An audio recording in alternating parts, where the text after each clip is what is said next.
Hello everybody, we are back to making bacon today. As I threatened you in my community post, we are moving the third video in front of the second video because my unbagging video that I recorded was just... even cutting it, I couldn't save that thing. So today, to avoid that same fate, I have a helper. My partner, Erica, is here to double check the video and make sure that what we are recording is actually usable. That being said, you will see more of her on our other channel, which we're starting probably next week. The reason for that is that we just bought a house and some land in northern Portugal, and we will be moving there over the weekend and then start our own homestead. So we will be having more videos on random homesteading topics, like how to keep chicken in your backyard, how to brew beer, how to whatever we come up with. Lots of project stuff. So in that video, in that channel, you will see more of her because we will do that together. The cooking channel will still be mine mostly, and I will be updating you with new recipes and different things, of course, over the time. All that being said, that was a lot of blah blah. We're going to make bacon right now. As you can see, I have not just one piece of bacon. I'm making 3 kilos of bacon right now. One that gives me 3 bags to open for you guys. And the other thing is, more bacon, always better. There's that. For our ingredients, we have the same base again. Salt, curing salt, sugar, right? So that stays the exact same as we had before. And in the meantime, while I am mixing these 3 together, I let you guess what the other 2 are, because I have a feeling you will not guess what they are. Because you go, what? That stuff on bacon? It's awesome, believe me. So first the salt. Here we go. Salt, 3% of a kilo of meat equals exactly 30 grams. We're going with 28, 29, something like this, because we have some curing salt. Curing salt, a teaspoon, as you well know. There you go, a teaspoon of curing salt. And sorry, I'm operating around my tripod, so it's a bit difficult here. Hopefully that setup will be better in the new kitchen. Then we have sugar. Again, the panela, the raw cane sugar is what I prefer for that.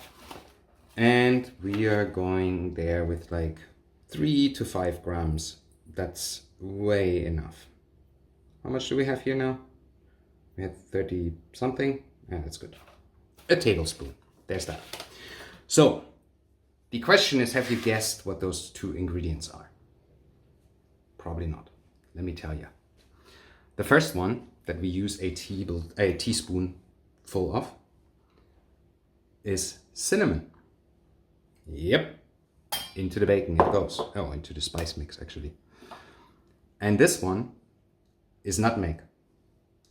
Exactly. So, same thing, about yay much, and in there it goes. We mix that all up, and then we sprinkle it on the meat as the meat goes into the bag. Bam! Magic! All has changed. Here we go. The bag. I left links in the other video for all of the stuff that you can get from Amazon, right?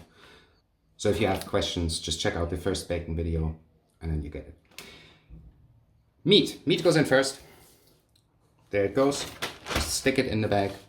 Right, and you can just, this is the first piece is easy because you can flip the bag over. So some of the spice mix goes on top. You see that there? And we're just slightly rubbing it. Again, don't worry about it being super covered. Now, other side, we do the same thing. No, that was more on the bag than actually on the meat. But again, don't worry too much about this. The science behind bacon making. So, let's do science stuff in the meantime while I'm doing the rest. Salt penetrates meat, if I am not entirely mistaken, by 1.5 inches per day. So that gives you also an idea of how long the bacon actually needs to cure. Now, I prefer to leave mine longer than this, just because I have spices in there, not just salt. So for those spices to really take, it's good to leave the stuff a little bit longer. In my opinion, a week is a good mix. But like I said before, because the water will come out of the bacon when the salt and the sugar works on it, because they are dehydrating, then you get a bunch of liquid in the bag. And that liquid actually helps distribute the salt and the spices as well. So the only thing you do, once you put it in the fridge and it's closed, always put it in the fridge so that the top of your bag is on the top, because like I said, there's liquid, and I just don't bank on those bags ever to be 100% proof. They usually are, but I just don't want to bank on it. So like this, and then the next day you just go into your fridge, you turn it over, and you fold it back up. And the next day you go to your fridge and you turn it over. That way everything gets evenly distributed in the bag and everything is going to be perfectly fine. Thank you very much for watching, and I see you in the next video, when we hopefully do a successful unbagging video so I can show you how this all goes into the fridge.